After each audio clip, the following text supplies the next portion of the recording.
皆様大変お待たせをいたしました。開演の時間が遅れましたこと、誠に申し訳ございませんでした。早速本日のプログラムを開始してまいります。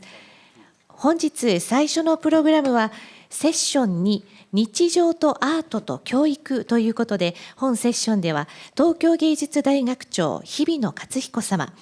ニューミュージアム・オブ・コンテンポラリー・アート館長リサ・フィリップス様、そして東京都庭園美術館館長瀬島和代様にご登壇をいただいてまいります。それでは日比野様、フィリップス様、瀬島様、よろしくお願いいたします。はい、皆さんおはようございます。最初と私の方から話をしていきたいと思います。10時になったけどなかなか始まらないねって隣のリサが聞いてきて、これが日本スタイルなのかなみたいな。いやこれ日本スタイルというよりか、誰もがつながるにはやはりちょっと時間がかかるっていうね。今日はですね英語日本語という言語の通訳とプラスろう者の方に手話通訳がついてます。手話通訳も日本語の手話通訳と国際手話の通訳というものがあり、昨日オープニングもここでありましたけれども、日頃ですね我々が会話をする中で、の時間の使い方とかはまたちょっと違うスピード感っていうか、いろいろやっぱりつながる時の作法がありますので、時間がかかる。でそして今日もですねこの3人のシンポジウムをこれから進めるにあたって、この後順番にちょっとプレゼンテーションしますけれども、スライドを見ながらどのような話をするのかということを、事前に英語の通訳の方、手話の通訳の方という打ち合わせをするのもやっぱり日頃の作法とはちょっと違ういろんなことが生まれてきます。そういうことをやっぱり感じるっていう時間がとても大事だな。誰もが文化でつながるというタイトルで今回東京都が主催をして初めての国際会議が今日から、昨日開会式で今日から始まります。近年ですね多様性、ダイバーシティなどなどという言葉が世の中でたくさん出てきております。文化というものがそこにどう関わっていくのか、今日はですねニューヨークのニューミュージアムの館長リサさんをお迎えし、そして、瀬島和代さん、今紹介では、庭園美術館館長、はい、そうだったって僕も今改めて思いました。何よりも建築家サーナーとして、とてもご活躍しておりますし、実は瀬島さんと私は東京都の文化の、評議委員の方もやらせていただいておりまして、今日はですね本当東京都の、がこれからどのようにして文化を、扱い、そして、いろんな方々をつなげていくっていうことに東京都がどのように挑戦していくべきなのかということをですね、リサさん、瀬島さんから私が話をちょっと聞き出しながら進めていければと思いますし、2時間終わった時にはそうだね、こんな姿が未来できるといいよねっていうような、そんなメッセージが皆さんと一緒に残せれたらいいなと思っております。後半の部分では今日観客席聴衆の方々からもちょっとご質問なども受ける時間を設けていきたいと思いますので、お話これから話の中でもうちょっと詳しく聞きたいなとか話を聞いてこんなこと自分が気が付いたとか自分はこんな意見があるっていうようなことも話を聞きながら感じたことがありましたらちょっとメモっといていただいて、ちょっと後半質問など、限られた時間ですけどもこの会会場と我々とこうつながっていけたらいいなと思ってます。今日リサさんはニューヨークね、はい、皆さんやっぱりですね、文化もつながるんですけども、こう一番つながるのは結構やっぱりスポーツなんですよね。スポーツもう本当ここ数日大リーグのスポーツでもう日本中盛り上がって、いや俺は野球嫌いだという人もいたらすいませんが、大概つながってますね今ね、野球で。本当スポーツの力すごいなと思います。東京もオリンピックがありました。でそしてその後パラリンピックがありました。でそのパラリンピックの中に実はですね、ろう者のデフっていうのは入ってないんですね。でデフリンピックっていうのが来年東京都であります。この辺りもいろいろ同じ障害を持つ中でもろう者の方々のろう文化っていうものがまたあるっていうか、ろう文化という認識の中での障害者とろう者のまたつながり方の違いっていうものもある。さまざまな一人一人の特性がですね、スポーツとか、パラリンピックとか今度は文化で、今日これから話すことですね、つながっていければいいなと思っております。大谷翔平に負けないようにちょっと文化も世界中をつなげていきたいと思いますし、ニューヨークから来たリサさんと娘さんはロサンゼルスから来てるらしいので、娘さんはロサンゼルスドジャース、母はニューヨークヤンキースなのかどうかは分かりませんが、世界がつながっていると。はい、今日は日本シリーズがあるそうですが、はい、ということで、文化の話に進めていきたいと思います。最初はまずはリサさんからニューミュージアム、ニューヨークにあるニューミュージアムの話をしていただきます。その後瀬島さんで私がちょっと話もさせていただいて、その後3人でまた会話を進めていきたいと思います。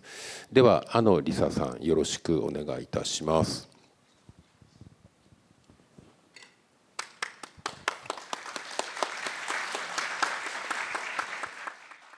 皆様、おはようございます。本日は東京でお話をする機会をいただき、ありがとうございます。ニューヨークの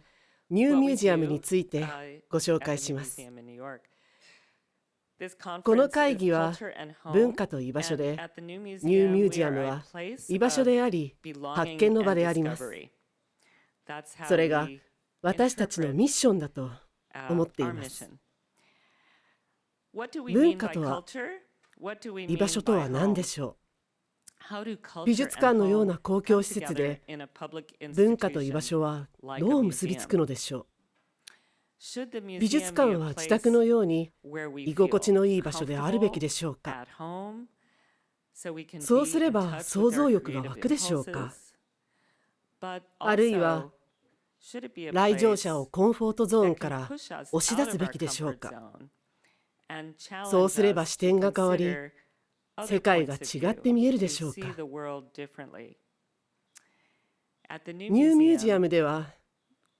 どちらも重視しています。文化とは単なる聖域ではありません。人々を温かく迎え入れると同時に挑戦を促す場でもあるのです。新しいことに挑戦し、体験できる安全な場所、創造の場であり、新たな現実を生み出す場所です。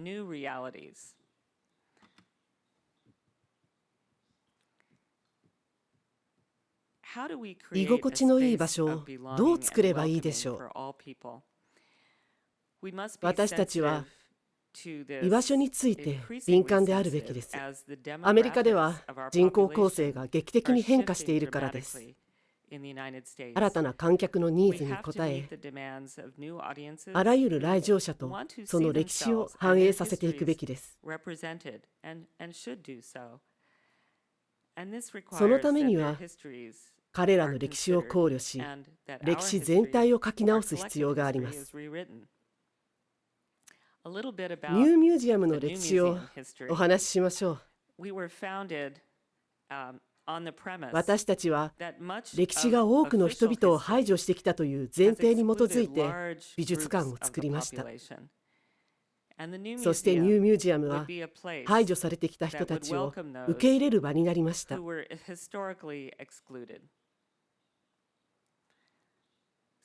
いわゆる非主流のアーティストで女性や LGBTQ、有色人種や先住民のアーティストです。ニューミュージアムが目指したのは、この排除に立ち向かい、是正していくことでした。それを主な DNA として美術館を設立したのです。こちらが約50年前、創立時の様子です。とても小さな部屋です。双方にありました。1977年です。スタッフは大半がボランティアでした。右の女性がマーシャ・タッカーで、1977年に美術館を創設しました。頼れるものも作品も資金もなく、アイデアだけでした。勇気のいることでした。小さな美術館でしたが、50年で本当に驚くほど大きくなりました。成長し続けたのです。そして、ついに私たちは常設の居場所を築きました。設計者は瀬島和代さんと西澤隆英さんのサナーです。オープンしたのは2007年だったので、完成まで長い道のりでした。サナーは私たちに美しく力強い建築的な個性を与えてくれました。ニューミュージアムのダイナミックな性質を表現する建物です。多様なコミュニティを受け入れられる実験の場にもなりました。美術館のある場所は、活気のある多様な地域が交差するエリアです。チャイナタウン、ローアーイーストサイド、リトルイタリー、ソーホー、ノーホー。多くのコミュニティが融合する場所です。歴史が再構築される場所でもあり、人々は積極的に物事に関わる場です。私たちは多くの人を巻き込むよう尽力しています。美術館で賑やかに音を出してもいいのです。普通は美術館の中に入ったら静かにしますよね。従来の美術館は静かな聖域とされてきました。ニューミュージアムは動的で、あらゆるコミュニティを迎え入れます。アーティストたちもそれを推進しています。過去10年の展示をいくつかお見せしましょう。スウェーデンのカールステンヘラーが建物全体に滑り台を設置したエクスペリエンスです。来場者は列を作って滑り台で建物内を滑り降りました。建物をこんな風に使えたのはいいことです。設計者がビューティフルラフと呼ぶ建物をアーティストが作品に利用しているのです。とてもいいことだと思います。こちらもカールステンヘラーの展示の一つです。これは観客が服を脱いで入り、作品に参加できる浮遊水槽です。こちらはパベル・アルトハメルの作品、ネイバーズです。彼はポーランド人アーティストで、一般の人が参加するドローイングを行いました。共同制作です。白いギャラリーの中央に円錐形の家、その空間に来場者がやってきて、お絵かきで空間を埋めていきます。こんな感じです。なかなかいいでしょ。最終的にはシートを切って人々が作品の一部を持ち帰れるようにしました。こちらは残ったものです。美術館がアーティストの家になることもあります。何人ものアーティストがプロジェクトとして美術館で暮らしました。こちらはパピーズ・パピーズ、あるいはジェイド・クリキ・オリボです。彼女はトランスアーティストで美術館をアパートにして約5ヶ月暮らしました。ガラスの壁なので生活空間が見える状態です。ベッドは隠れています。つまり観客は彼女の日常生活に参加し鑑賞するのです。かなり昔、リンダ・モンタノも1984年から91年まで生活を作品にしました。昔のニューミュージアムの窓で生活の展示を行ったのです。ニューミュージアムの伝統なんですね。こちらは中国人のチュウ・ユンです。私たちのトリエンナーレの設営中、ベッドでずっと眠っていました。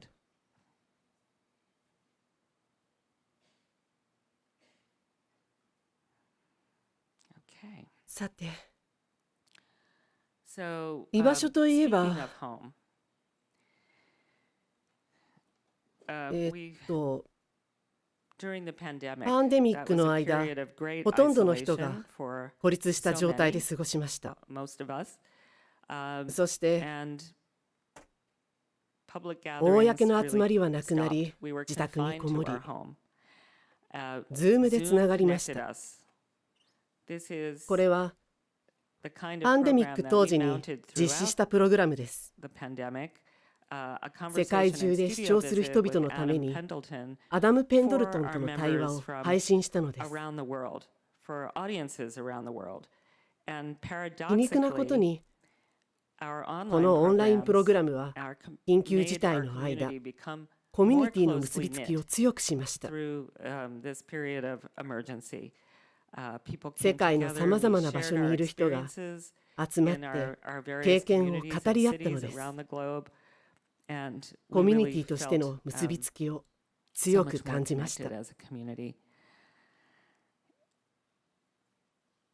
つまり、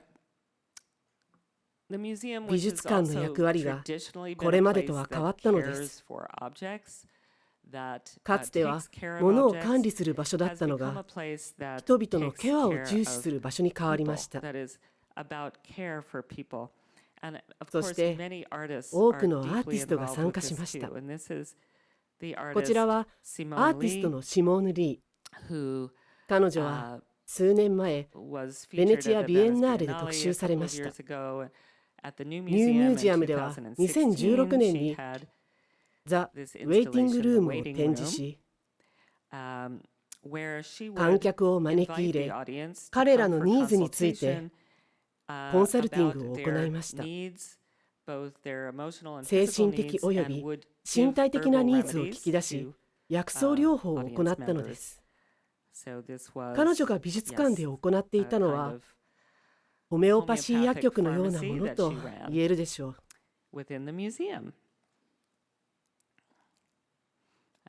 こちらはその時の写真スライドです。多くの学生が参加し、彼女を手伝いました。つまり、美術館とは、交流の場であるだけでなく、集団行動の場とも言えます。こちらはシカゴのシアスターゲイツです。展示会の中で48時間音楽マラソンを行い、人々に一緒に演奏するよう呼びかけました。こんな風に。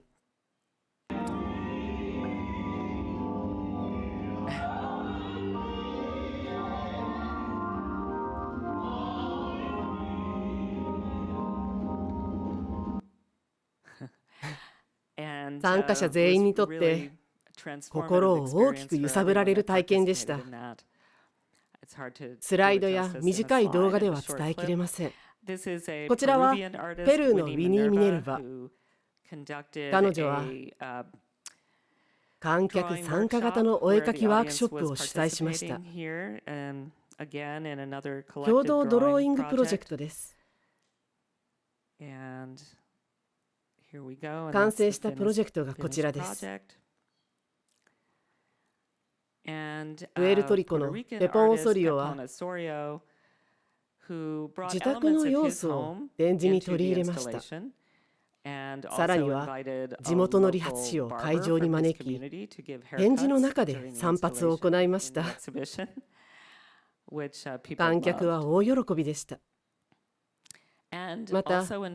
エルトリコ人の詩人が集まるカフェから詩人を呼んで朗読を行いました。つまり芸術作品の収集ではないのです。ニューミュージアムではアーティストが世の中に斬新な経験を提供するのを助けます。アーティストと密接に共同制作を行うのです。アーティストは自身の家やコミュニティを美術館の中に持ち込みます。これが私の作品ですというのではなく、より大きなコンテクストがあります。もう一つ例を挙げましょう。こちらはジュディ・シカゴ。年齢は確か85歳だったかと思います。70年代のディナーパーティーが有名ですが、その後はあまり注目されませんでした。しかし、ニューミュージアムはワンフロアを使い、ジュディに影響を与えた400年分の女性アーティストを特集しました。それが The City of Ladies です。バナーには、もし女性が世界を支配したら。これは継続的なプロジェクトで、ジュディは来場者にインタビューを行い、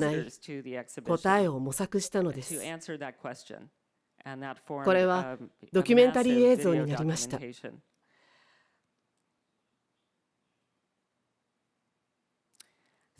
このように、時間はどうかしら。大丈夫そうね。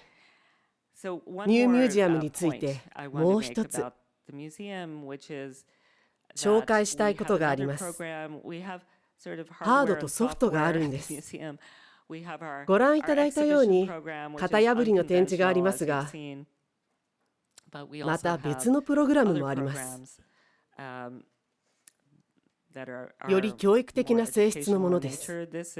美術館による初の文化的な育成拠点でニューインクと言います。創設は10年前です。毎年100人以上のクリエイターが参加し、さまざまな分野で活躍しています。彼らをつなぐものはテクノロジーです。全員が若いクリエイターで、アートプロジェクトを行ったり、起業したりしています。ご覧の通り、素晴らしいコミュニティです。58% が有色人種、33% が女性、32% が性別に縛られません。この10年間、さまざまなプロジェクトで2800万ドルの資金調達を支援しました。とても刺激的なプログラムですが、これまであまり注目されませんでした。しかし、今では世界的に知られるようになってきています。私たちは芸大と提携を結ぶことになっています。日本との共同を楽しみにしています。ご覧のように机で仕事をしたり作業を行ったりします。つまり共同作業の場で制作スタジオです。教育と職業スキル向上の場でもあります。彼らはビジネスプランの作成なども学べます。事業の提案書の作成や資金調達なども学ぶことができます。大学では学べないような本物の実践的な経験です。それをトップレベルのプロから直接学べるのです。つまり企業の創業者やトップアーティストが美術館とつながっているのです。毎年行っている展示があります。新入会メンバーのための展示です。どんな感じか少しお見せしましょう。ダイナミックです。今年は日比野さんが参加してくれました。We're here at Demo 2024. I feel like Demo is a space for ideas, innovation, celebration, history, the future, all under one roof. The perfect model for the conversations that we need to be having today. See, voting occurs all the time beyond the ballot box. With something new, there's a new language that needs to be made. AI, there's a lack of control that's built into the process. You can see some really great creative ideas going around. We start the story in the mortal plane and ascends upwards towards this avatar of her, this angel. It's movement, it's meditation, video, new media, motion capture. Whatever you want it to be, it is. What makes Demo is the people, the community support. At the core of all of it is just being together. I just couldn't do any of this without having a really strong support network. And I'm finding a lot of that here. New Ink is bringing us all together, building new possibilities for collaboration, to imagine a new future and to be seen. 同時通訳がなかったかもしれません。今の映像は昨年から参加したメンバーの年末のプレゼンテーションを紹介したものです。彼らから多くを学びました。美術館とコミュニティにとって実に素晴らしいプログラムです。若いクリエイターたちは文化が何であるかの枠を押し広げています。彼らはコミュニティやケアについて強い関心を持っています。文化的生産による新しい価値観への関心がとても強いのです。私たちは常に彼らからの挑戦を受けています。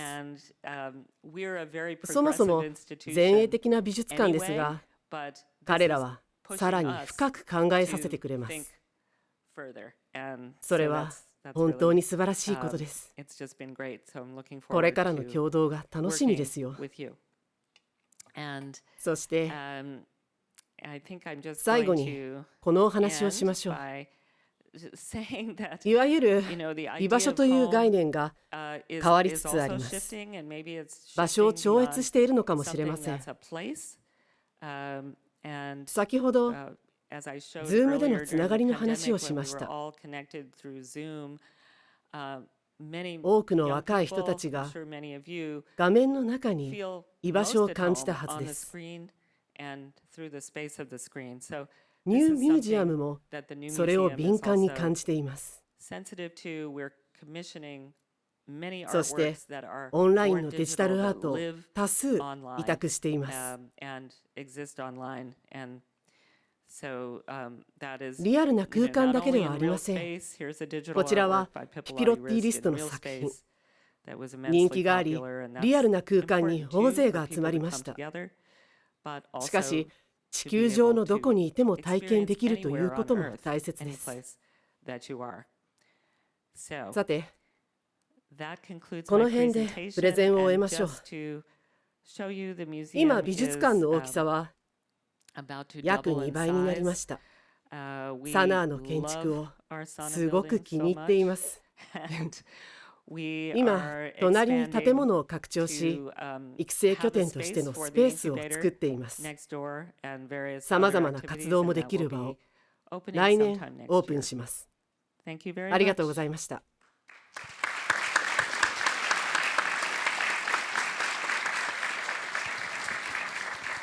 はい、リサさんありがとうございました。はい、予定ではちょっとこの後すぐ瀬島さんのプレゼンに行こうかと思ったんですが、ちょっとこのリサさんのこの今の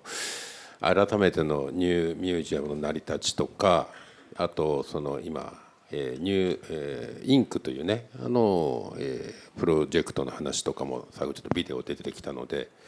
ちょっとそこの話もですね、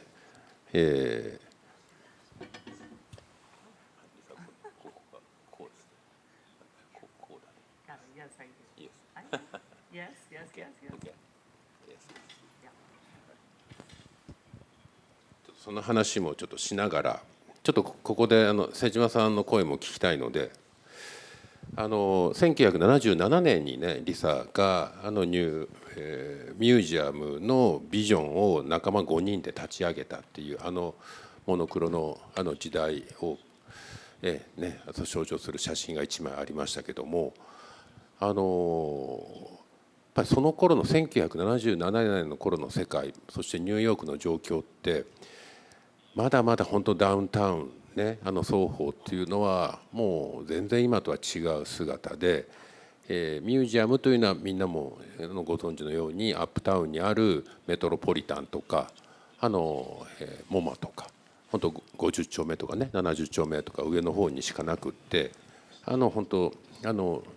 ンタウンの方は、ギャラリーはあったけれどもミュージアムはなかった時代で、そんな時にリサさんたちがダウンタウンの方にミュージアムを作ろうっていう、ビジョンの中で始まったっていう、本当それをあとその時に僕がこの間リサさんと話聞いたのは、ミュージアムっていうのは今でこそ現存の作家も展覧会やりますけれども、その頃っていうのはいわゆる過去の評価の定まった作家たちの展覧会を美術館でやる。いわゆるピカソとか中世の絵画とかっていうものがミュージアムであって、現役の現存の現在進行形のアーティストたちの展覧会をやる場所ではミュージアムはなかった。それをやるのはギャラリーがやっていた、そんな分かりやすい住み分けがまだまだあった時代に、現存の作家たちの新しいアイデア挑戦をミュージアムとしてやっていこうっていうことをビジョンを上げていったのが、その1977年のリサさんたちの5人のグループの中で始まってきた。でそれから何年ですか、50年か50年近くalmost 50 years になってきて、そして本当今日はですねこの国際会議にリサ館長を本当お招きして今のようなお話が聞けて本当良かったなと改めて思います。で瀬島さん2007年にねサーナがローアーイーストサイドにニューミュージアムを建てるんですけども、今日その後瀬島さんのプレゼンテーションにも資料出てくるかと思いますけども、ちょっと瀬島さんのプレゼン行く前にその話ね、当然コンペですよね。瀬島さんもその頃はサーナってどれぐらいでしたっけ？もうガーンと行ってた時代でしたっけ？もう行ってないです。行ってないまだこれからって時か。そうね。ちょうどリサどうもありがとうございます。久しぶりにニューヨークのはーっていうまた受け止めてすごい改めてなんて言うんだろう、やっぱり続けれるんだっていうふうに力づけられました。でちょうど話をお聞きしてていろんなことがつながってくるんですが、2004年に1999年に金沢の設計者に選ばれまして、それが本当に私たちにとって初めての大きな公共建築だし、美術館といわゆるいうものに関わる、本当にその前に小さなそうやったことだったんですね。それで長谷川さんがいらしてこうだっていろいろそれはもう勉強をしながら2004年に完成するんですね。その真ん中ぐらいに2002年にコンペの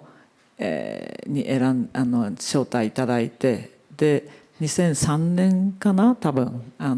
選ばれて、でそこから始めるとこなので、一応こういう人たちがいるらしいということでいろんな多分インタビューされてた結果、最後コンペに行く時の5人の中に選んでいただけたんですが、私たちも勝てるとは思ってなかったけど、ニューヨークっていうのが初めてのねことで、その時はすごい興奮して頑張ろうってだったけど、今から思えばもともと始められてたミュージアムの方で最初のうちはだから打ち合わせもしましたし、リサさんたちの活動も見ました。ちっちゃな地下にこう行くと本棚があったり、ミュージアム片方で日本でですね一生懸命大きな公共建築でミュージアムっていうのを、そうは言っても長谷川さんですのですごいアグレッシブですけど、いろんな今までの日本での公共の美術館と違うんだっていうことを戦いながら、片方にニューヨーク行ってみるともっとこれでミュージアムなのかみたいなビルの中入ってってでいろんなことが展開してると。でそれで打ち合わせをしながら選んでいただいた結果あそこに作っていくっていう、それで最初のうちの展覧会は見てましたけども、最近の活動っていうのはあんまり知らなくて、本当に今日久しぶりに拝見してっていうのが今の私の状況ですね。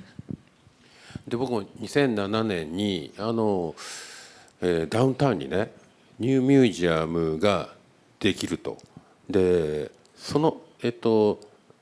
瀬島さんの建物を建てる前もニューミュージアムがあそこの場所に5、6分っていうか7、8分っていうか、真ん中にいわゆる双方の方にあって、そこからちょっと行っただけで、今日後でちょっと映すんですけど、このなんか7、8分歩いただけでこんなに雰囲気が違うところがガーンと現れてくるのかっていうのが最初に私行った時のショックでしたね。美術館を見た時もショックで、これが美術館なんだっていうショックがあり本当なんかいわゆる古いニューヨークにあるダウンタウンのビルの普通だったらギャラリーが2フロア3フロア入ってるところがニューミュージアムっていうビルになったよね。そうですね。でその中でまた展開されてるのが、結局立ち上がるまでは打ち合わせをそっちでやるわけですから、これもっていう感じで説明いただきながら見てたんで、それと最初にコンペ入った後、ここでこうだよねああいうねって敷地見に行った時のその場所のワイルドさっていうか、それもあって、それから考えたらニューヨークに私最初に行ったのがさっきのちょうどだから80年くらいなので、多分リズさんたちがその時は知らなかったですけども、始められたその双方で日本でもだんだんこういう場所があって紹介されて、よくわからないでただふらふら見に行ったから、結構3時代ですか、それで今日のプレゼンテーションとまた新しい双方ではなくてバワリーがあるんでしょうけど。そうですよね。僕も今の瀬島さんの設計する前のニューミュージアムも何度か行ったことがあって、で本当すごくユニークな展覧会やったりとかで、僕もその頃は、80年代の中ぐらいからよく行ってた時に、そうですよね、もう学生の時からねアーティストとしてね。でバスキアとかキース・ヘリングとかっていう人たちがうおうおしているダウンタウンのすごいエネルギッシュな中にニューミュージアムがあって、でそれが今度新しくなると。でその設計が日本人の設計家になるっていうニュースを聞いた時に、やっぱりなんかすごいやったーみたいな感じで、誰どこって言ったらさあわーみたいになって、こりゃすごいぞ、すごい素敵なことが始まるなっていうのを本当リアルでなんかワクワクしてた思い出があります。でじゃあここから瀬島さんのちょっとねそのニューミュージアムの設計の話とか、ちょっとお話を聞いていければと、思います。よろしく、お願いします。はい。じゃあここからそうか、これをやんなきゃいけない。クリッカーでお願いします。これでいいのかな。そうね。ちょっと待って、でもこれでこれに今日話そうと思ったのが、そのリザさんのニューミュージアムでの経験で、どんなことを学んだかっていうことと、そこからその後ちょっとそのニューミュージアムができた時にグレースファームっていうニューヨークから2時間ぐらいのところで今度はなんかそういうこと美術館じゃないけどもあるところで重なるようなことを始めたいと思っている人たちが来て始まったと。であと今でも続けていることっていう、これを3つ簡単にプレゼンテーションします。でこれ先ほどとリズさんと全く同じ写真だなと思ったけど、これが出来上がった時の写真で、最初にどういうものかっていうのをちょっとご説明しますと、当時はこういうところに立ち上がりました。つまりその周りが2階建てもあれば5階建てもあるっていうふうにバラバラになっていて、そういう場所でどうしても縦に積むしかないっていう場所の時に、私たちとしてはなんかオフィスビルみたいになったら困るなと思うのと、いろいろなんか要項っていうか話を聞いてた時に、どうやってこのなんか確かに皆さん倉庫みたい、なんか美術館って言っても倉庫みたいのでいいんだよっていう風な話があって、で結局とにかくどうやってなんか綺麗な縦に積むから、どうしても後ろにギャラリーがあって前に綺麗なガラス張りでサーキュレーションがあるみたいなことじゃなくて、街の中でとにかく全然違うなんかが起こってるっていう、そういうものを作りたいと思ってこういうのになりました。で瀬島さん、せっかくリサさんが横にいるからちょっとここを聞きながらちょっと進めていい？いいですよ、いいですよ。リサさん、このプレゼンリサさんもね当然審査にあたってどんな最初は瀬島さんのこの縦に積んだ箱があるっていうのはどんな印象だったですか？これはね、多分こっちがコンペで私がこのプレゼンを使ったのを覚えてます？ええ。コンペという感じでもなかったんです。サナーの圧勝ですよ。私たちの要求に対する見事な解決方法でした。必要な面積が決まっていたので、縦に伸びるのは想定内でした。でも箱をずらしていったことで、常に光の状態を変える外装になり、各階に光が入ります。開放的な構造、美術館です。通りがロビーにつながっています。もっと解説したいでしょう。毎日変わるところが気に入っています。仕事に行くたびに新しい体験ができます。もうね、はい、リサさんの心を射止めたっていうのがこれね、はい、そうね、それは今までよく分かってなかった今初めて知るみたいな、はい、ここに一応何が中に入っているかっていうのが積み上げてますけど、とにかく積み上げるしかないっていうので、1階がロビーと、ただ小さいカフェとギャラリーがあって、ローディングもあると。でその上にギャラリーが3つついてあって、でその時結構言われたのが、そのエデュケーションって多分言葉が分かんない私たちが訳すとはエデュケーションのことだなと思って書いてるわけですけど、それもなかなか分からなかったですね。で金沢では子どものための場所っていうのはあったんだけど、もう少し多分これがニューインクっていうのはつながってくるんだと思うんですけど、でよく分からないけど、じゃあそれもいるのねっていう感じで、いろんなものがとにかく積み上げてあって、でコアでバーンとつないで、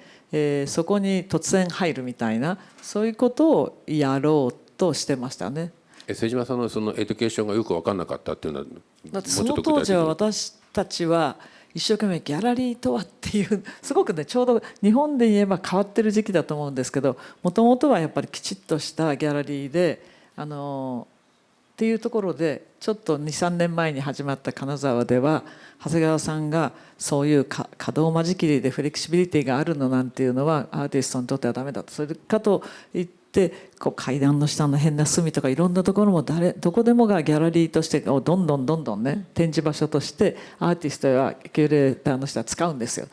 それで私たちもどういうふうにしたらいいのかも、でもそれに精一杯だったところに向かってもっと過激なこれだったあれだってっていうふうな話になってきて、だからもう今になって思えばエグゼビションもエデュケーションも、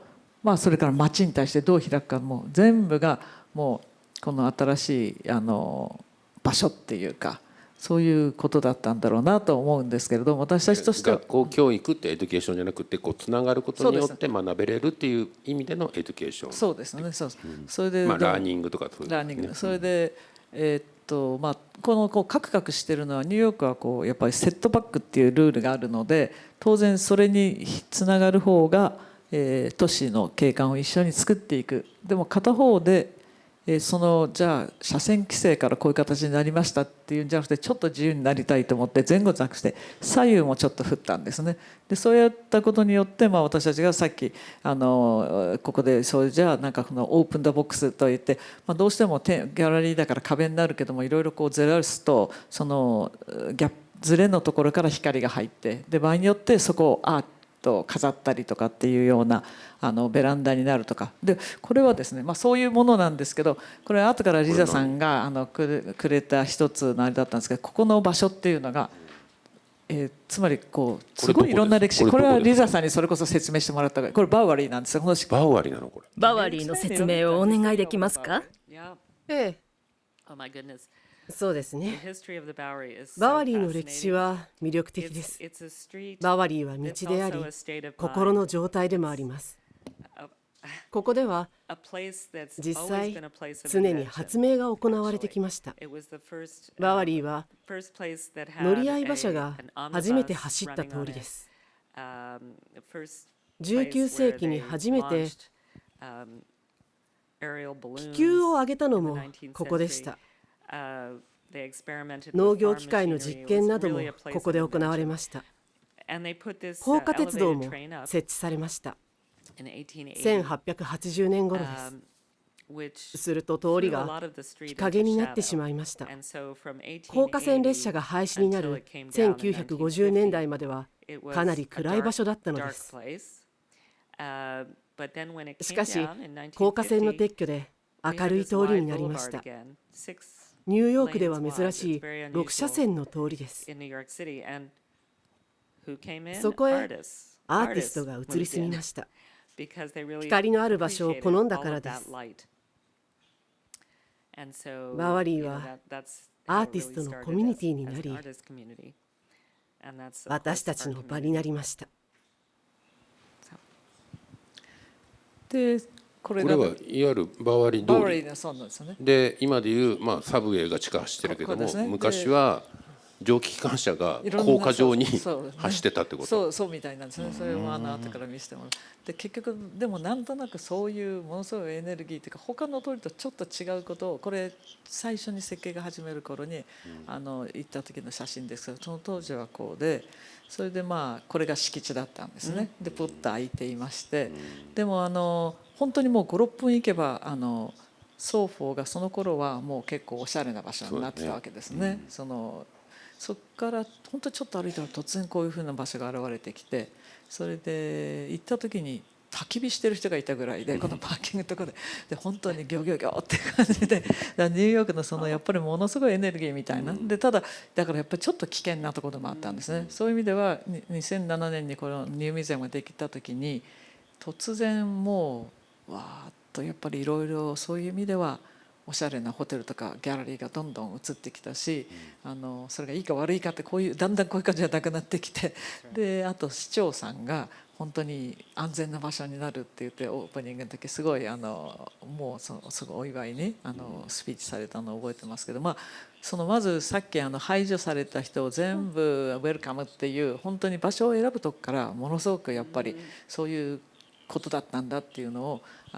ひしひしとですね、今から思えばなんですけど、ただ感じながら設計してたっていうところがありますね。リサさん、ここの場所をあえて選んで、そんなに物件だから欲しいところがすぐ手に入るわけじゃないけれども、この土地に巡り合った何かいきさつみたいなのってあるんですか？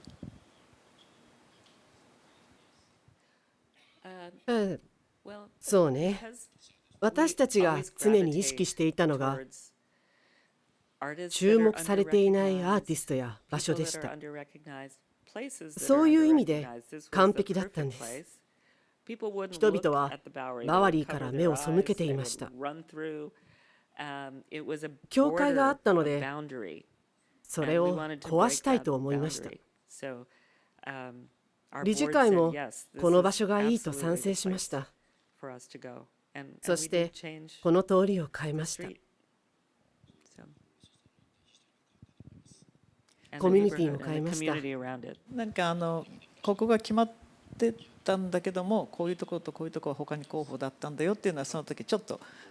それはそのこっちがこの近隣でちょっといやもうはっきりだけど、そんなに遠くはなくても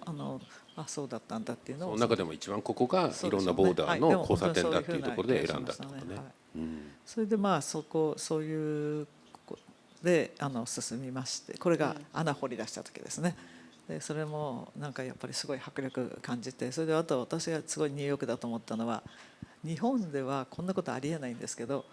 隠してるから、もうずっとプロセスを見せるんですよね。でそれがまたすごいアクティブだなと思って、でスチールの組み方も結構バンバンバンってすごい感じで、それは私これ以上ななんていうんだ、良くも悪くもダイナミックなそやな組み方で進んだのはないかなと思うんだけど、面白い。それでこれね、この左側のところにちょっと上が箱が出るわけですよね。でこれって本当は建築って普通はちょっと難しいんですが、させないから組み込むんですね。針が下に出ますから。ところがそこだけどうしても組み込まないで箱をちゃんと積んでるって感じにするので、ちょっと二重に針を出してるんですね。これね、ちょっと上にちょっと組み込んでるように見せないように上げるんですよね。ところがね、現場の時ちょっと間違いがあったんですよ。ただリサさんがね、いいじゃないかって言ったんだけど、私がいやそれはどうやってもダメだと、コンセプトが箱を積むんだからっていうんで、そういうふうにして、結局はね、図面かなキリキリのところでちゃんと直せたんですけど、今思うと、確かに針が一本ボーンと間違えて出てたっていうのも面白いことにもなってたかなと。ただその時はやっぱりそういうことはちょっとあんまり考えられなかったんで、最初はね。でも面白かった。でこういうふうに見せてるんですよ。でもプロセス自体がやっぱりバーバリーのこの辺りがすごくランダムにテクスチャーもランダムだし、高さもこれまだ壁が張り切れてないところ、これまだ下地ですよね。下地のね。これはこれでなんかすごいなんかいい感じになってるね。これをね、街にそのまま見せながらやっていくんですね。だから私が現場でやってると、下からいいぞみたいな感じで結構ジャッジしてくれる人もいたりして、でなんかそれもやっぱりすごくもう街とともにある。だからここってすごく初めは一瞬焚き火を見た、最初に焚き火見てちょっと怖いのかなと思ったけど、どんどんなんか街とともにあるものができる、それを共有して作っていくなって感じしましたね。できまして、でこれちょっと本当は1枚エクスパンドのメッシュのあれを入れればよかったんですけど、それなんかやっぱりそういう場所にどういう外壁がふさわしいかっていうんでいろいろ考えて、その工業製品でもなんかミュージアムっていうことで、もともと30センチのエクスパンだったのが世界でその当時一番大きくて、最終的に25センチにしたんですけど、最初それどこで使われてるかって言ったら、パリのフランスの郊外のパーキングに使われてるって、そこまで見に行ったりして。エキスパンドっていうのはこういうメッシュですね。でそこ行ったらちょっとこれじゃダメだと思ったんですけど、パリまで見に行ったんですか。行きましたね。実際こういうもんが25センチのメッシュだけど、なんとかそれやればやれるかっていうんで、それは相当リザさんたち、もう一人リザさんっていらしたんですけど、これが貼れるかどうかってモックアップをアメリカの真ん中までですね、寒い時行ったりとかして出来上がりました。でその次にやっぱり積極的にバンバンアートを展示するものだって言ったら、本当にもうこれは1回目のですけど、2回目はバラので、3回目はさっき最初にリザさんのクリス・エヴァーのなんかもう本当に建物自体を最初に見せていましたよね。彼の名前は何ですか。最初にあなたのプレゼンテーションの1枚目です。どれ？あなたが最初に紹介したアーティストです。クリス・バーデンね。だからいろんな風にこれをもう使うっていうのをどんどんそれはウーゴ・ロンディノーネ。次が大きなバラで、そうね。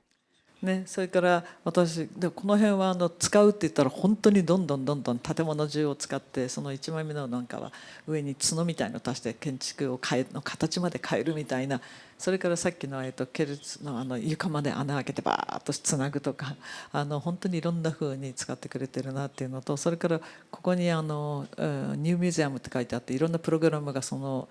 入り口の上に出るんですけど、それも LED すごい綺麗で、そういうものもなんか、それまで私たちはどちらかというとなるべくミニマルなモダンなことばっかり考えてたのがリザさんのサジェスションでどんどんミックスして、これがやっぱり本当に街とともに面白いなっていうふうに思いました。であとこれが入ったらエントランスで奥にギャラリーとカフェがあって、カフェなんかもいろんな椅子を置いて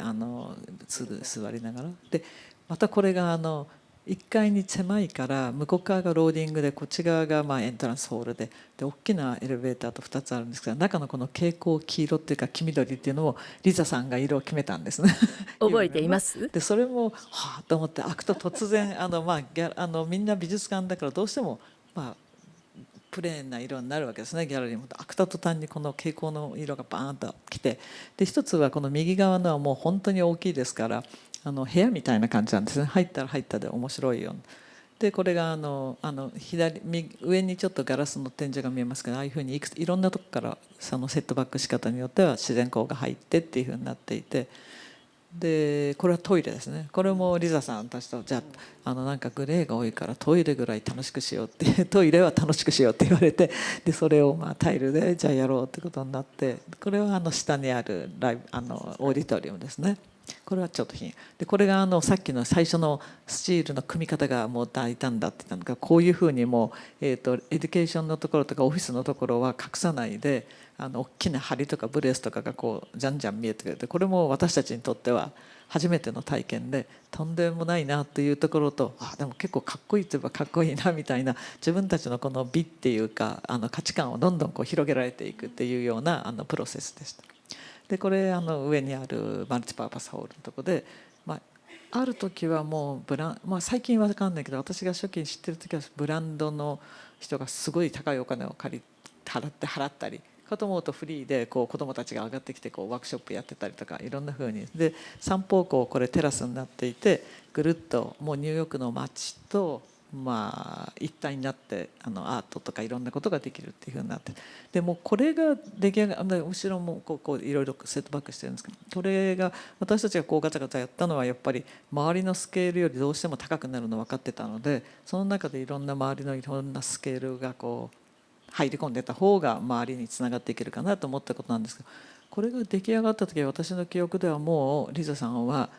そのプレススが良かったから隣のビルを買われたか借りたかして、でもうそのニューインクっていうのを始められることになったんですよね多分。でそれでまた私も何がそれが面白いのかよくわからない。でもとにかく大学生たちが来てここで何かやる場所を作るんだって、そうですかっていう感じで、こっちはもうやっと美術館ができたと思ってたんだけど、もうその頃からあったの？ありました。もうすぐもうその隣をその後ろのビルを買ったのか借りたのか、そこは私は分からないんだけど、もうとにかくコロンビアの学生かなにとにかく声かけて何かやるんだっていう、もうこれが出来上がった時にはもう新しい構想が動き出していて、だから私はこのエデュケーションだけでもアップしてたんだけど、その先に結構大きな場所を始める、そこをご説明いただいた方がいい。今瀬島さんの説明、もうその時からニューインク隣の土地でっていう計画はもうリサさんの中にあったんですか？はい、そうです。教育と書かれたフロアについて、教育とは何かと言いましたよね。それは古い考え方で、別の場所が必要だと思っていました。ご覧いただいたように、ギャラリーでワークショップをやりました。教育のフロアがギャラリーになり、新たなアートの場となったのです。私たちは教育プログラムなど常にアーティストと共に活動しているからです。多目的スペースという考えが適しています。隣の建物を購入した際、隣接する物件を手に入れる機会がありました。購入資金はありませんでしたが、隣接する物件を入手する機会はもう二度とないと思いました。それでローンで買い、今工事中です。時間が経つにつれ、スペースの使い方が変わってきました。より実験的になったのです。面白いのは、サナーの建築を見て、双方の昔のギャラリーが恋しいという人がいたことです。あのワイルドな空間なら何でも試せたというのです。それで私たちは異なるレベルの実験を可能にしたいと思いました。一般に公開されるものと公開されないものです。それで2つ目の建物を買ったのです。引き続き非公開という形で実験的なことをやるためです。ただ非公開とはいえもっと世の中に見せていくつもりです。新しい建物ではその両方をやっていきます。答えになった？よかった。はい、そうですね。でニューインク、さっきねリサさんのプレゼンテーションの中に後半映像がね今年のニューインクの1個のプログラムでデモデイっていうのがあって、そのデモデイ2024の報告の映像がさっきすごく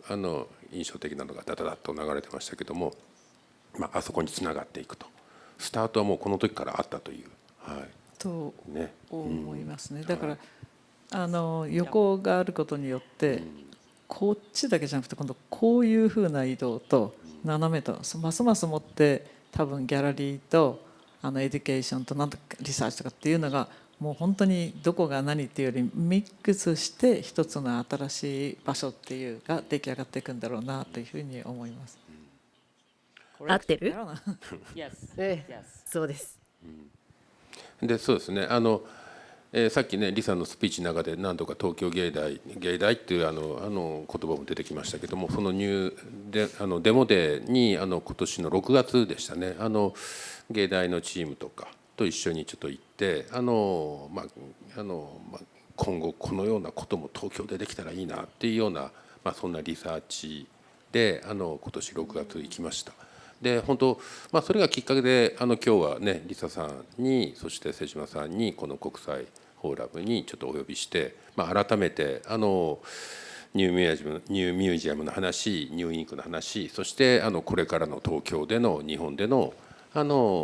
展開っていうものもちょっとお互いに話せればいいなと思っております。で、ちょっと瀬島さんのプレゼンまだね後半どうしますかね。ぜひグレイシークイック。いや全然大丈夫です。はい。で、ここまでがニューミュージアムの話だよね。でそれでリサさんと瀬島さんが2007年に建てたというそこのいきさつをちょっと本当どんな建築のどんな美術のシンポジウムよりも丁寧に話していただいてですね、とても私も改めて気づくことが大変多かったです。はい。でそしてもう今日ね3つあるんで大丈夫です。12時までなので。これのためになんかちょっとやりだして、当然リサさんと一緒に話すって聞かなかったし、ここに出てって一体何が話せるのかなとすごい心配だったんだけど、確かに改めてこのプロセスを通してすごくやっぱり自分たちの考え方とかエステティックとかそういうことも変わっていったとかすごくいろんなことを学んだ。それからニューミュージアムができた時にわーっとなんかすごいラグジュアリーホテルとかいろんなのが出来上がってきて、うわちょっと変わっちゃうなっていうのがちょっと正直思った。昔のバーバリーのが懐かしいなと。だけどやっぱりニューミュージアムはまた改めて全然そんなことにくじけないでやってるんだっていうので今度来年でも早々にまた訪ねたいなと思っています。じゃあ次に移りますね。でそこでちょうどこれが出来上がった時にグレースファームっていうのはニューヨークから2時間ぐらい行ったところに住んでる本当に小さなグループだったんですけど、その人たちがこれ訪ねてきて、で自分たちすごいお金持ちの人たちの町なんですけども、やっぱりコミュニティセンターみたいなものが必要だっていうんで、そこから始まった仕事だ。で日村さんもその時一緒に見てきてくださったのでそれを説明っていうので、これか。でこれ行ったところで競走馬の練習場だったところに作ったものですね。でもうこれは本当に軽くいきますけど、こういう中にいろんなどういう場所がみんな必要かと。でこれ24時間っていうかもう全然フリーただな場所で、子どもたちがいろいろなんていうの、昔のアメリカはその人たちが最初に説明してくれたのは、教会で日曜日の礼拝した午後はみんなでいろんなボランティア活動をやったり子どもたちの面倒を見たりやったと、そういう場所が今もうなくなっちゃって、そういうのを作りたいんだっていうのでこれを作りました。でこの場所にいろんな場所をやって、で一番高いところに今750人ぐらい座れるところっていうのと、それがどんどん下に行くわけですけども、これはちっちゃな図書館でその先にみんなで食べる場所があって、でバーベキューやったりする場所があって、一番下にこういう子どもたちがっていうのも今も大人も使ってるんですが体育館があって、こういうところで、いろんなふうに好きなところを使って、それから敷地全体が相当大きいので散歩したりとかっていうふうないろんなふうに使われてて、で馬屋があってそれも残したんですね。でその当時も私たちにとって残すっていうのはどういうことなのかな、壊しちゃってもいいのかなと思ったんだけど、やっぱりなんとなく残してみようと思って、それを残しました。でその残してそこにベンチを作ったり、ちょっとひさしを出してそこにこう足したもので新しいこう庭をちょっと作って、でその中にいろんな子どもたちのエデュケーションの場所とかダンススタジオみたいのがあったりするんですけど、これが受付みたいなところで、これ1個なかなか写真がなくて、これ子どもがなんかエデュケーションの場所ですね。であとこれが入り口のところでここもティールームみたいなんだけど、最初にブラブラ歩いてて、ここに来るとなんか説明を受けれるみたいになっていて、好きなようにみんなが使ってると。でこれも結局いろんな場所がこの中に散らばっていて、で好きにみんなが集まって、話したり、それで私が面白いなと思ったのは、これはこういう場所なのでコミュニティセンターっていうかみんなの場所って言ってもどういう場所になるのかなっていうふうにちょっと思ってたんですね。だけど今までにないから、なんかだんだんみんなでそれ作り上げて、こういうのがみんなの場所だっていうふうになるのが、これ2011年かなできたんですけれども、なんか例えばニューヨークの、普通だったら会議室でやってたなんだろう、子どもの売買みたいな問題をどう考えるかとか、そういう会議をやっぱりこう閉じた中でじっとやるとすごく気がめいるからっていうんで、じゃあ2時間来てここの中の会議室でやろうと。そうするともっと気持ちがおおらかになるなっていうか、できるなとか、それから私がたまたま偶然行った時はすごいハンディキャプティって言葉使っていいのかな、子供がもう全然ちょっとお父さんとお母さん来て、今回はここで集まりがあるから来てみたんだって言って、今休憩時間って言ってその部屋から出てきて散歩してるところちょうどであって、ここは気持ちがいいからいいっていうふうに、でいろんなかと思うとすごくもっと音楽コンサートとかいろいろ使われてるんだけど、であとは勝手にこう歩いていって、それで私が驚いたのはオープニングの時にすごくお金持ちの街だから、結構普段街を車で移動しててもそんなに家も奥にあって見えないんですけど、オープニングの時にいろんな人種の人が結局住んでたんだなって、そういう人たちが住んでたのか通ってるのかわからないんだけども、人がわーっと来て、で、そういうふうな形でいろんな形でここがやっぱりどういうふうに使われてみんなの場所っていうのが作られていくかっていうのが、そのプロセスを見てそういうふうな経過を見ていくのがすごい勉強になったなと思って、これもちょうど今10年経って出来上がって15年か出来上がったなので、この間クライアントの方が日本にいらしてこれからもう彼女もずっと続けてるんですよね、いろんなで大学生に入ってもらったりして、これからみんなでここを庭を作っていくっていうので1回目のコンペみたいな毎年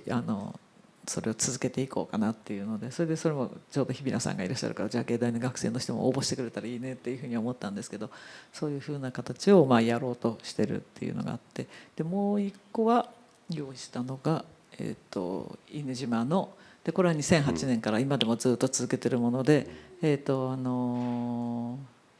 直島で福武ファンデーション、福武さんが安藤さんとやられてある程度整ったので、ちょっともう少し瀬戸内海に広げていこうかなっていうんで声をかけていただいて、よくわからないでまず行ったすごく小さな島ですね。でこれ本当1キロなので、もう歩いたらゆっくり歩いても1時間ぐらいで全部で、1回歩いたら2回目からはもうどこに自分がいるかなっていうのがだんだん分かってくる。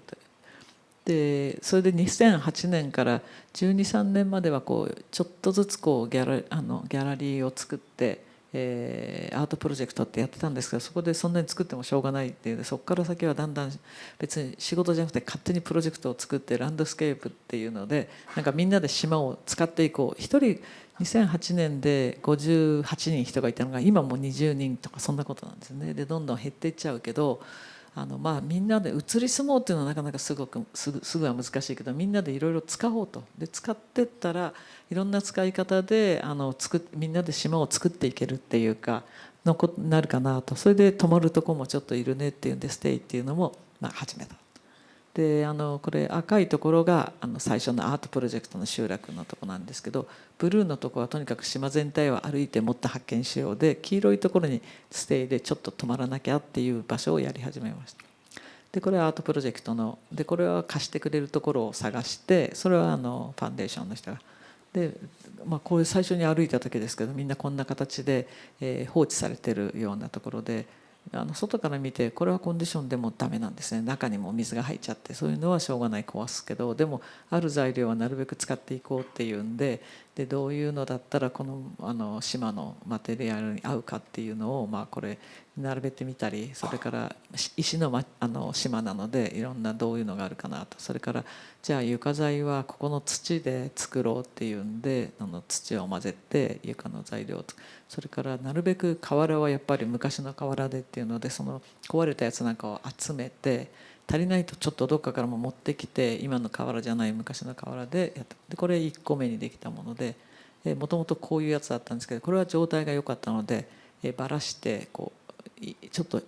移動させて、それでこうですね、ちょっと端っこで崩れてたんで真ん中の方に持ってきて、で大体周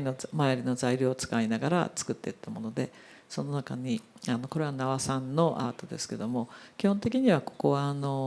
これ少しずつ変わっていく。最終的に5個ぐらいギャラリーがあるんですけど、1年に1回って言ってるのが今もうちょっと間が空いちゃいましたけど、少しずつどっかが変わって全体像が変わるっていうような。でただこのアートはあまりにここにあったのでなかなか変える勇気がなくてですね、結構長くずっとありますね。でも縄さんがそれでこのやり方で杖を作ってくれまして、それを住民の方にプレゼントして、住民の方がその杖を歩いてで島を歩いてくれると、これが変わってなくてもこれプラスこの材料のデザインされた杖がある。でここのでも右下のはもう崩れちゃいましたね。で次やったのがこれでここ道がすごい細いところで、こういうアクリルので。ここが瀬戸内海に有名なの向こう側に四国に有名なプラスチックアクリルの会社があるので、結局ここもみんな道がないからちゃんとした工事が入ってくるわけにいかないので、手で運ばれるサイズっていうか重さっていうかそういうもので組んでいくっていう、それが一番この場所に合うってことになるかなと。必ずしも木造じゃなくてもマテリアルの重さっていうのがでまっすぐ作るのが簡単かっていうと、ここではむしろまっすぐよりも適当に曲がってもいいよっていう方が簡単っていうか、そういうので都市の中で作るのとちょっと違って、で、これ運んできて立てて、それでこんな形にして、で必ずなんとなくもうアートって言ってもアートとここの集落の風景と人の生活とかが混じったらいいなと。で最初は本当に大真面目にどうやってこの変える時にですね、展示替えする時に隠すのかと、普通の金沢で習ったことをどうやって隠すかっていうのを必死に考えたんだけど、考えたら隠してもしょうがないなって気づいて、もうアーティストの人もここに来てここで実験とかこうしようかっていうのをやって、でかつそうすると見に来てくれた人も登場人物として風景の中一緒に作ってるっていうのがだんだん分かってきたんですね。それが面白くて、だから作るプロセスもスタディのプロセスも見に来た人も一緒になって、なんかさっきのニューミュージアムの建築中みたいなもの、そうですね、それをみんなだからなんとなくただ大きい美術館をやってる金沢なんかではやっぱりここを閉じてる時はどうやって動線でこっちは見せないかみたいな、そういうようなことばっかり思ってたから、ここで初めは本当に本気で隠そうかとしたんだけど、そんなことできなくて、それはむしろみんなでやれてるっていうのが面白いな。アーティストが作ってる最中が見れるっていうのが、そこがさっきのねリサさんの話とそうだからだんだんこうあそこからこう学びにも気持ちがすぐにはさっき一番最初日村さんが時間がかかるっておっしゃいましたけど、習ったからってすぐさまバーンって自分が変われるわけでもないけど、順々にいろんなことで、ああそうか、そういえばあそこからこうなってたなとか、つながってあれで習ったんだなとかいうことも来るということですね。でこれはだから近づくとその町、集落のねディテールがよく見えるっていうようなアートですね。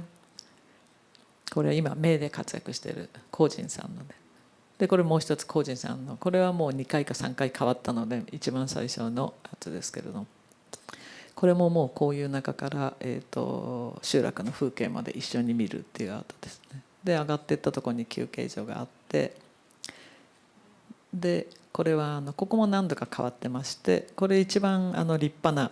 こういうものだったんですけど、実は中に水が入ってなかったから、すごい全部こうやって組み立てて作り直すんですね。で使えるところを使って、で半分をで今はこれですけども、真っ暗にして映像の時もあれば、なんかここは一番いろんな風に変えてますね。でこれが出来上がった時はもうヒノキの香りがこの風に充満して、それすごい良かったです。でこれ最後のところで、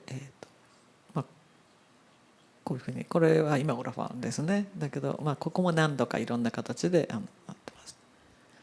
でそれやってるうちにだんだんその犬島ステイっていうなんかやっぱ泊まれるとこがないとっていうんで、ここをリノベーションを、これは西澤さんがやってるんですけれども、こういうふうにとにかく2人ぐらいマットで寝れるようにっていう場所を作り出し、こっちは道がないですから、基礎建築が建たないので、もう掘ったて小屋っていうんでポンと置くっていう形にしまして、でここも2人でこっち側はもうバスルームも出来上がっててっていうふうな。であとこれはその通り沿いでどうしてもこれがなくなっちゃうと突然道が太くなっちゃってよくないっていうのを松沢さんっていう若い建築家に頼んで、アーティストは大宮さんで、そのまずいとこを取ったりあと直したりして残していくっていう、これはホッピーバーっていってホッピーの方が、賛同してくれて、これは近藤さんっていう方が一緒にやってる。それであとはどんどん行くとこっち側の方に歩きますよって言って、これが暮らしの植物園って言って、そう言ってるうちにガーデナーの人たちがじゃあ一緒にやろうっていうことで島を一緒に作ろうっていうので、こういうことが始まりまして、昔の残ってるのがここに四角いところが、昔はここに家があったんですね。家の後のこういう石が残ってたので、そこをそのままもう一回きれいに残して、それで果物のして、それからビオトープっていうのはその中をこうチャコールを入れてキッチンの排水をそこで一回きれいにしてから海に戻すっていう。で私の夢としてはここは排水システムがないから、いろんなお家がみんな池を持ってそこできれいにしてから海に流すっていうふうにすると、島は石を取ったから大きな池がいくつもあるんですけど、今度各家にちっちゃな池があって、それが犬島の一つの風景になっていったらいいなっていうのがちょっと思ってるところですね。これ作業する時は、アーティストは当然入って、でアーティストの仲間たちとかも入ってきて、あと地元の人が一緒にやってくれたりしますね。で特に何回目からはやっぱり初めはね、アーティストの人がトリエンナーレとかね、展示会を一緒にやると、20-30人しか住民がいないところに40-50人で準備してみんないなくなって突然寂しくなると。でそれもったいないしで変えるのを順々にしようっていうとこから1年か2年に1回変えると。そうすると、10人ぐらいの人が住んで、でそうすると地元のその住民の人も手伝って一緒に作って、で前だったら3年に1回オープニングしてなくなったのが、今だったら時々あそこでオープニングがあるって言ってみんなでお祝いしてって、そういう循環も作ろうとしてますね。結構そうなんですよね、来年また瀬戸内国際芸術祭トリエンナーレ3年に1回ありますけども、それのどっかだけ島の人たちはね3年に1回のにぎわいが欲しいけれども毎年だと大変だから2年休みたいっていう言い方もあるし、犬島のように少しずつ変えていきたいっていうその持続性的な進め方っていうのをここ犬島の特徴。そうですよね。本当はそれをちょっと一回コロナでやっぱり切れちゃったんだけど、それをもう一回少しずつ今やり始めてて、これはその、ワークショップやったとかな。でこういうふうな形で、これはさっきのあれですね、水をきれいにする循環のとか、タンクは雨水をためて、水やるとこ作ったり、それからこれは学生たちが参加して竹がどんどん茂っちゃうので、それを取って、チップにしてで敷き詰めるとか、あとはこれは昔てかそのコロナ前まではいろんな大学の学生の人が世界中から結構来てくれて、でその人たちと一緒に直したりとかっていうこともやってましたね。でコロナで一回切れて、でまた今、去年ぐらいから始めてますね。でこれもこういうちょっとさっきのリサさんのとつなげると、こうニューインクの中にユニバーシティレジデンス、大学もそこに滞在しながらそのニューヨークで言えばそのニューインクのあるその場所のこととかをこう、出会って、でそこから発信していく、新しい企業をもしていくような、だからここきっとリサさんニューヨークのニューインク的なことがきっと瀬島さんにとっては犬島でいろんな大学生たちがステイして地元の人たちと一緒にやっていくみたいなのにもなってるのかなと思う。多分、新しい企業まではこれつながる。いや結構僕はこういうところからいわゆる企業、いわゆる僕日本人の考えるというか、今の世界の資本主義社会が考えている企業じゃなくて、こういうところから新しい企業、産業がきっと出てこないと未来はないと。そうですね。それがそうですね。私はそこまで思ってなくて、とにかくこのどんどん人がいなくなっちゃうところをみんなで新しい住まい方っていうか、新しい一緒になる場所っていうの、それがずっと360日いなくてもいろんな形でここに来て参加できるっていうのと、で自分たちでこう小さいっていうのがすごくて、やっぱり自分たちが手を入れると次来た時に誰かがやってくれたから5メーターまでだったのに10メーター先までこう道が伸びてるとか、じゃあ次自分こうしようかっていうふうにこう自分たちの生活してる場所にちゃんと自分たちが関われてるっていうのを認識できるって、それがやっぱすごいなと思って、ここを作っていけるっていうか。ちょっとリサさんが何か感想どう今回訪問できて本当に良かったと思います。とても驚くべき場所でした。皆さん行くべきです。ちょっと行くのが大変な場所ですが、その価値はあります。今まで見たことのない世界でした。ちょっとリサさんにもう一つじゃ質問すると、ニューヨークにおけるニューインクとここの犬島におけるこの活動っていうのは、僕は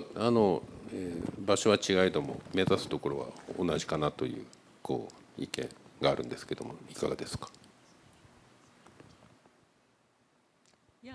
そうですね。実験的アプローチです。地元のコミュニティや学生のコミュニティなどを巻き込みます。アーティストがお互いの利益のために集まる場所です。あの場所が生まれ変わったというのは行くと分かります。衰退していた場所が新たな命を得たのです。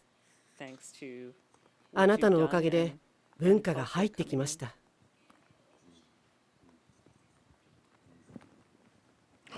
私が思ったのは、空き家が多くても今後は変わるということです。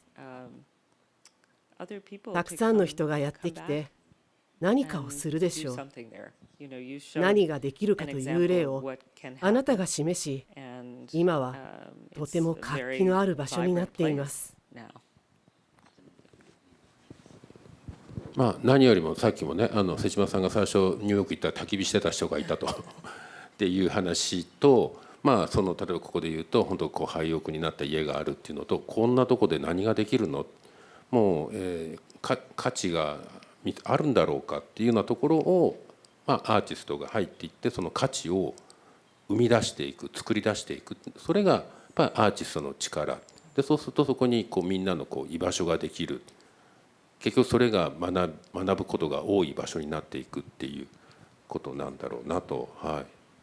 そうですね、だから確かに私も今日村さんおっしゃられた通り、初めはちっちゃいからできるんだって、ちっちゃいからみんな分かっていいんだと思ってたんだけども、やってるうちにそれ東京だってできるんじゃないかと思い出して、そういうことをやっぱり気がつかされますね。それでただやっぱりアーティストの人とかちょっとプロの人が入ってくれると、なんか学生だけでこうリノベーションしたらやっぱりちょっとグズグズになっちゃったりするわけですよね。だからそこもちょっとっていうの、ただ空き家がいっぱいあって、そういうところでなんか少し手入れながらみんながちょっと暮らして、でまた帰って誰か来てっていうふうな、そういうふうなものになっていけたらいいなというふうに思いますね。これ最後なんですけど、コロナの前に住んでいる人たちとこれからの犬島のビジョンどういうふうにしたらいいだろうかっていう話し合いをした時の写真です。なんか料理ケーキが美味しそうな。そうこの時ね、一緒にねクリスマスケーキも作ったんですよ、先生でそれを食べながら話し合ったっていうこれで一応はい、ありがとうございました。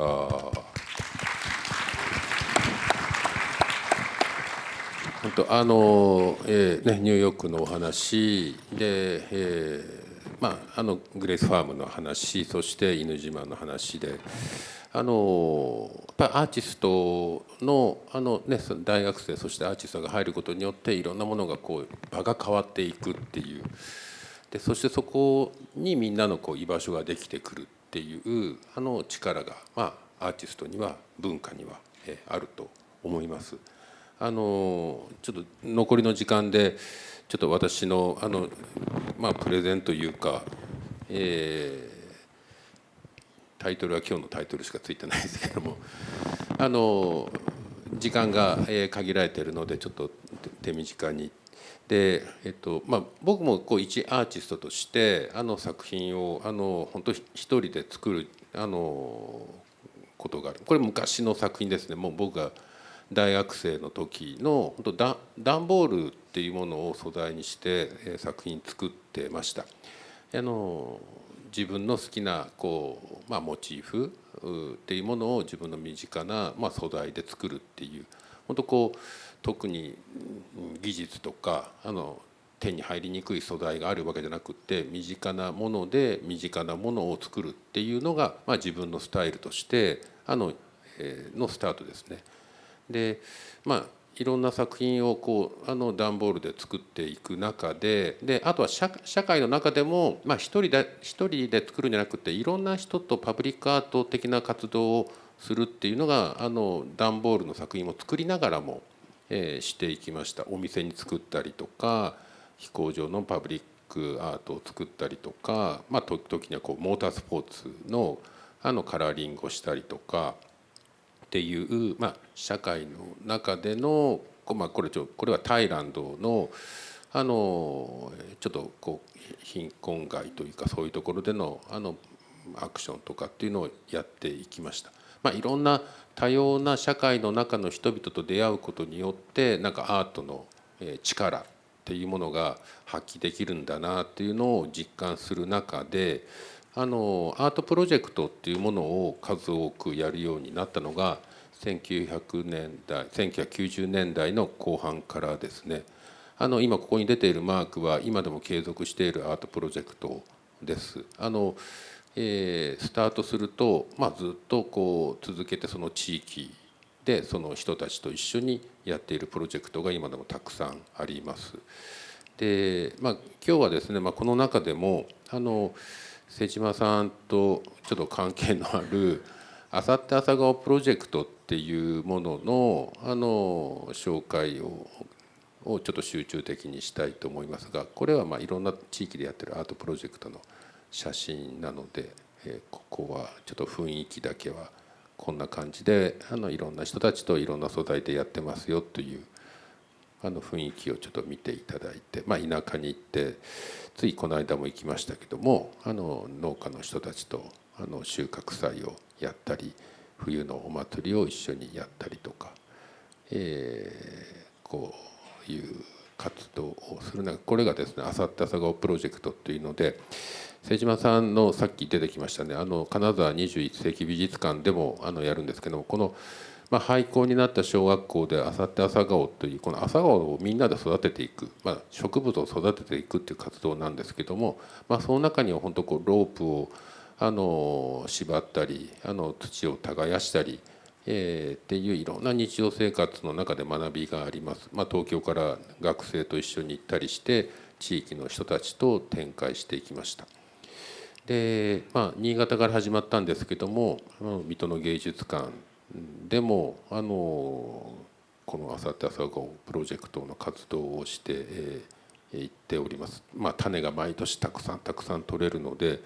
この種を地域と地域をつなぐ、そして人と人をつなぐ、過去と未来をつないでいくっていうそんなメディアにもこの種がなっていってます。で、ちょっとここは、飛ばしました。そうですね。でこれがですねちょっと写真がちょっとこんな写真しかちょっとボケボケの写真なんですけども、21世紀美術館で、2007年ですね。2007年に丸い瀬島さんサーナが設計した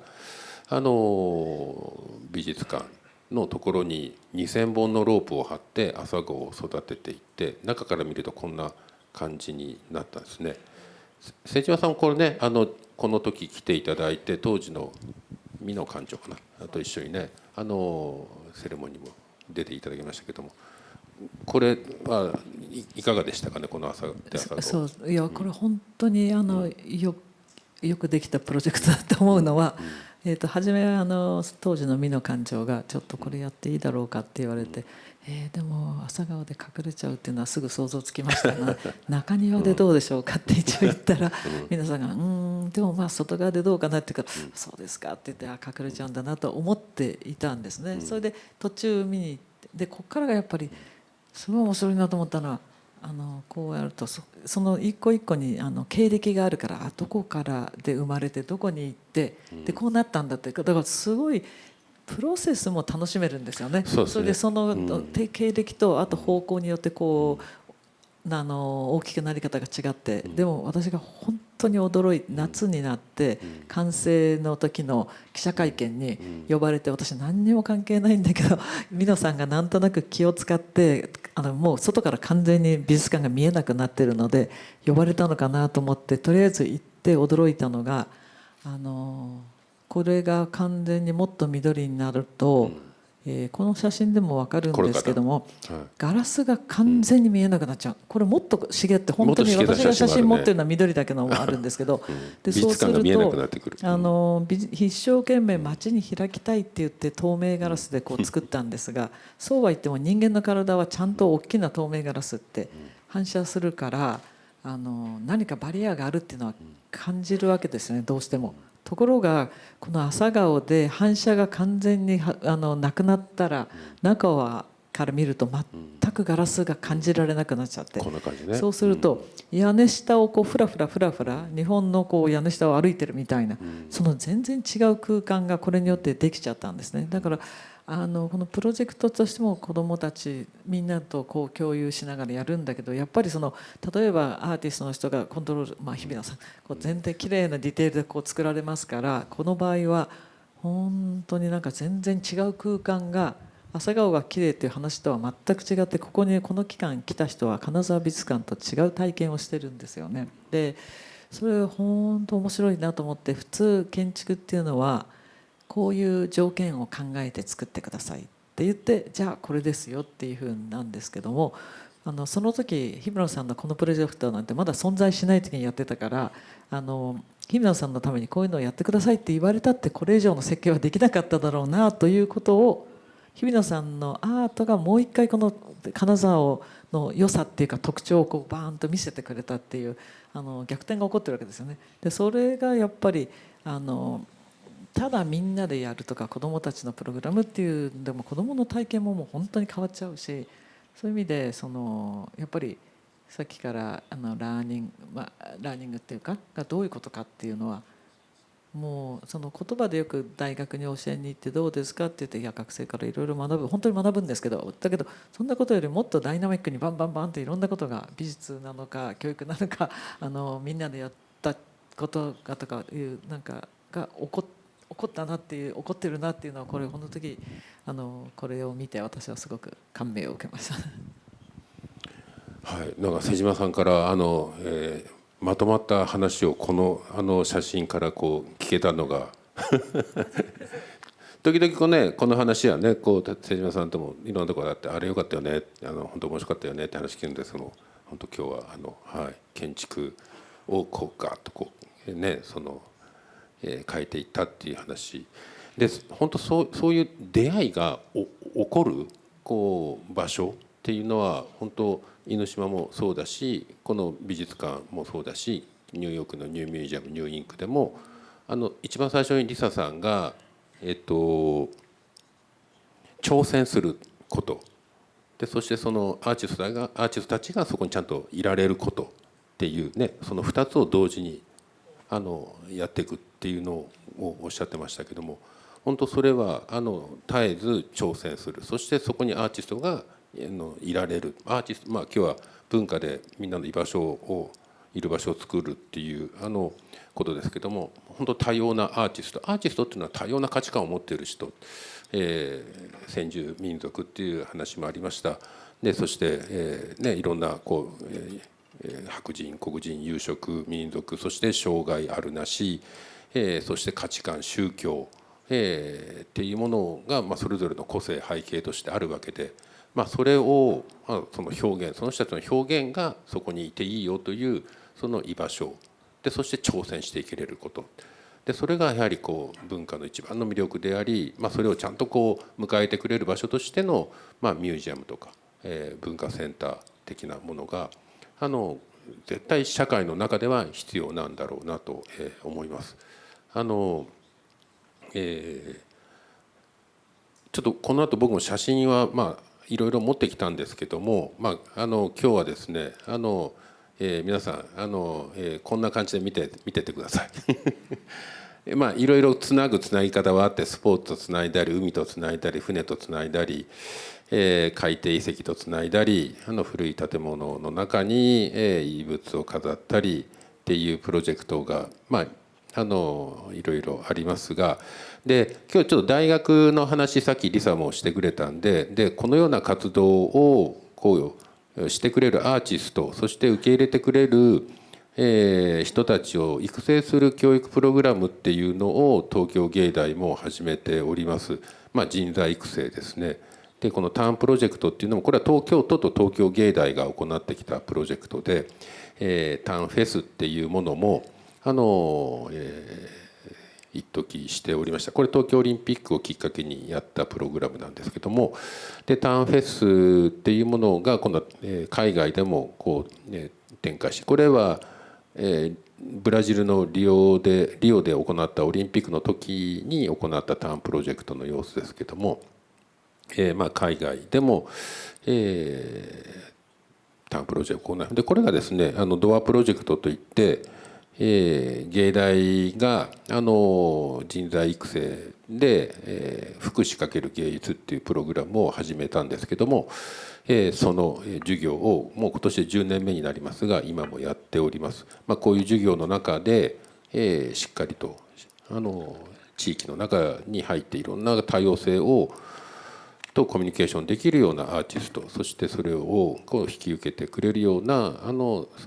人材を今育成しております。で時間がですねちょっと残り10分ぐらいなので、この後のスライドはここまでにしておきますけども、このマークSDGs のマークありますけども17のゴールのねでアートとか文化ってじゃあこのゴールの17のマーク世界の中で継続していかなくちゃいけないいろんな課題があるんですけども、アートは文化はどういう役割をしていくのかというと、これちょっと僕が思うにはですね、いろんな課題を起こしたのは当然人間のいろんな日常の行動なので、それを解決するにはまた人間の日常の行動を戻していかなくちゃいけない。本当にこうしたいんだっていう人間の行動を起こすにはやっぱりその気持ちにならなくちゃいけない。心を動かさないと、心が動かないとやっぱりそれは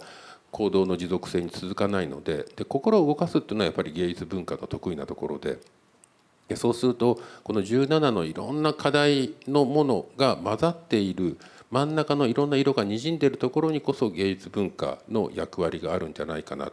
いろんな多様な人たちが絶えずこう動いているところを挑戦したり、そしてそこにいられるようなその領域っていうものがアート文化の場所であり、この世界の中で持続性を考えていく課題を解決していくにはこの芸術文化っていうものがとても重要になっていく、その場所としてはこの真ん中のところなんだろうなと思ってます。はい、ということで今日はさまざまなご意見をリサさん、瀬島さんの実際の例をお話ししていきながらお聞きしてきました。今日はどうもありがとうございました。リサさんと瀬島さんでした。ありがとうございました。日比野様、フィリップス様、瀬島様、どうもありがとうございました。